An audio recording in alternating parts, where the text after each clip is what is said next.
because t over x is differentiable and has continuous derivatives and near 1/1/2, the existence and uniqueness theorem says that there exists a solution for t and x near t equal to 1, x equal to 1/2, and the solution is unique.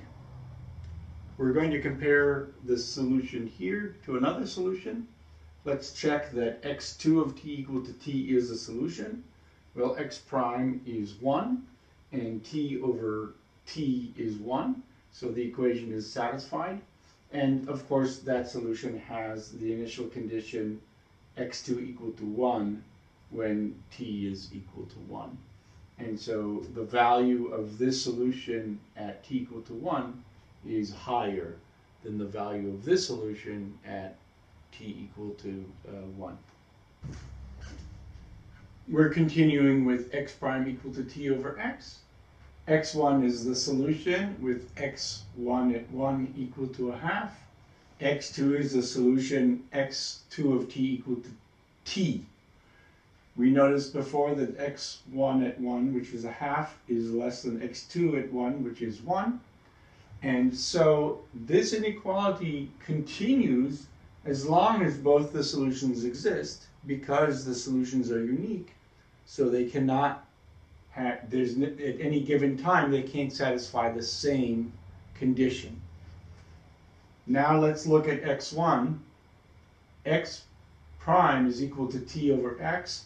So if t is positive and x is positive, then x prime is positive, which means that x prime, that x itself is growing or not decreasing anyway. And so x prime is bigger than 0 when x of 1 is 1/2. And so x1 of t is bigger than or equal to 1/2. x1 grows if t increases from 1. In fact, x1 of t is strictly bigger than 1/2, for t strictly bigger than 1. So we've decided that x1 of t is bigger, that solution with x1 at 1 equal to 1/2 is bigger than 1/2 for t bigger than 1.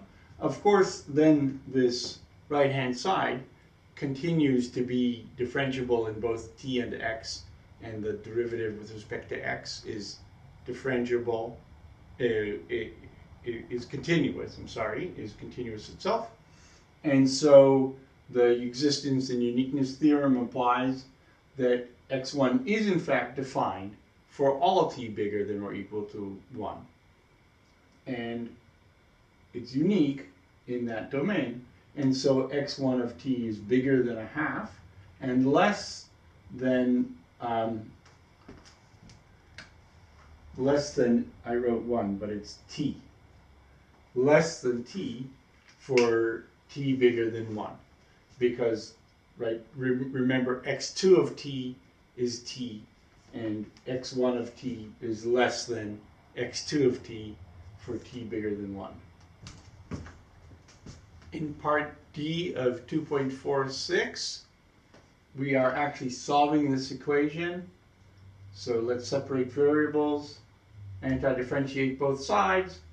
After looking at the initial condition, x of 1 is equal to 1/2, I've decided that the constant has to be so that x is the square root of t squared minus 3/4. And you can see that this is defined as long as t squared is bigger than 3/4, which of course translates to t being bigger than the square root of 3/4 or less than minus the square root of 3/4. In this case, our initial condition was t positive and x positive, and so we have to choose the positive branch of the square root. And the solution curve is seen here. This is the graph of x as a function of t, defined for t bigger than the square root of 3/4. And if you think about it, if you think of x2 of t, which was x equal to t, that's this diagonal line here. As t gets very large, the square root of t squared minus 3/4 gets very close to the absolute value of t, which for positive t is just t. So this solution x1 of t actually gets close to the solution x2 of t when t is very large.